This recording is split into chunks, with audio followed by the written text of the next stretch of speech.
अस्सलाम वालेकुम वरहमतुल्लाहि वबरकातुहू। मोहतरम सामीन किराम, उम्मीद है आप सब खैर वाफियत से होंगे। एक साहब ने कमेंट्स के ज़रिए से एक सवाल मालूम किया है। आज की इस वीडियो में उन साहब के सवाल का जवाब देना है फतावा की रोशनी में।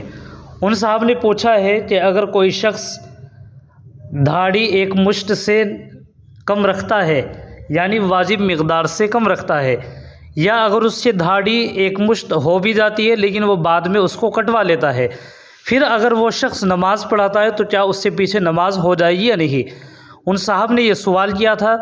आज की इस वीडियो में मैंने उन साहब के सवाल का जवाब दिया है। आप हज़रात भी इस वीडियो को बगौर समात फरमाएँ। इस वीडियो को सुनने के बाद इंशाअल्लाह बात मुकम्मल समझ में आ जाएगी इंशाअल्लाह ताला। इसलिए कि सामीन किराम, बाज़ मसाजिदें ऐसी होती हैं कि जिनमें वाकई इस तरीके के लोग इमामत करते हैं कि उनकी दाढ़ी एक मुश्त नहीं होती, या फिर वो लोग कटवा लेते हैं ताकि एक मुश्त ही ना हो। तो उसी सिलसिले में आप हज़रात के सामने मैं फतावा की रोशनी में सवाल और जवाब पढ़ कर के सुनाता हूँ। आप हज़रात इसको बगौर समात फरमाएँ। उससे पहले गुजारिश है, आप चैनल पर अगर नए हैं, चैनल को सब्सक्राइब नहीं किया तो सब्सक्राइब कर लीजिएगा, वीडियो को लाइक और शेयर भी कर दीजिएगा। जज़ाकुमुल्लाहु खैरा।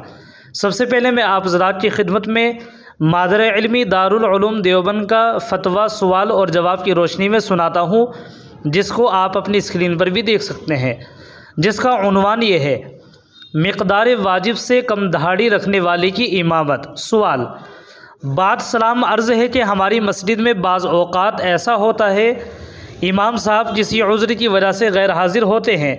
उस सूरत में मस्जिद में नमाज़ पढ़ाने वाला कोई इमाम मौजूद नहीं होता, लेकिन वहाँ कोई हाफिज़ हो जिनकी दाढ़ी छोटी हो और लोग अक्सर इस बात पर राज़ी हों कि हाफिज़ साहब ही नमाज़ पढ़ाए, तो क्या इस सूरत में उन छोटी दाढ़ी वाले हाफिज़ साहब के पीछे नमाज़ पढ़ना जायज़ है या जायज़ है?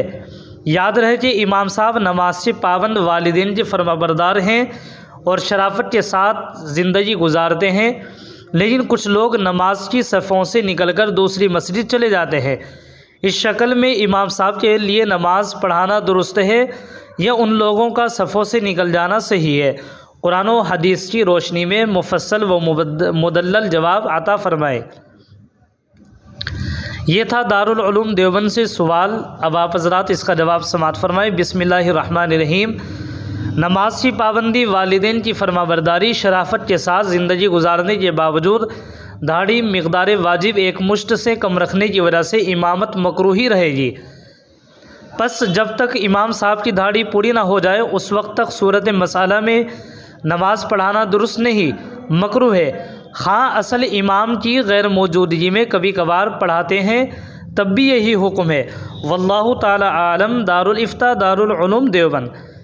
सामीन किराम, अब आप हज़रात अल्लामा बिन्नौरी टाउन कराची का फतवा भी सवाल और जवाब की रोशनी में समात फरमाए।